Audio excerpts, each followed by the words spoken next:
Pak Gub.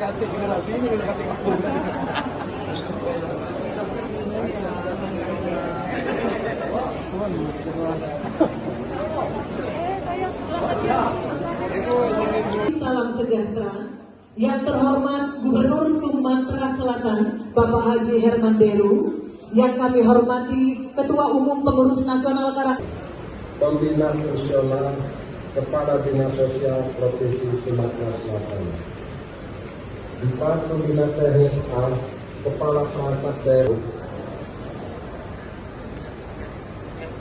Keputusan Gubernur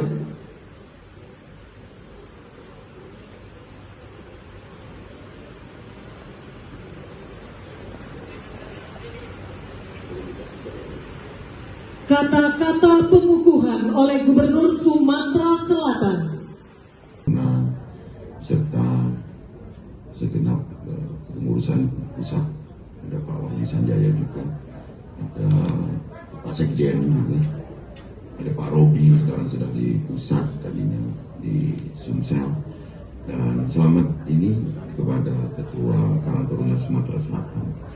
Tadi saya sampaikan di dalam sambutan saya ada 3 poin pokok yang harus segera dilaksanakan oleh kepengurusan baru. Pertama, inventarisasi masalah sosial dan kepemudaan. Kedua, harus berkonsolidasi. Tidak ada keputusan sendiri, tapi ini keputusan yang kolektif. Karena ini organisasi yang sangat terhormat dan isinya adalah orang-orang intelektual. Berarti yang kedua harus menentukan konsolidasinya ke arah mana. 3, baru solusi.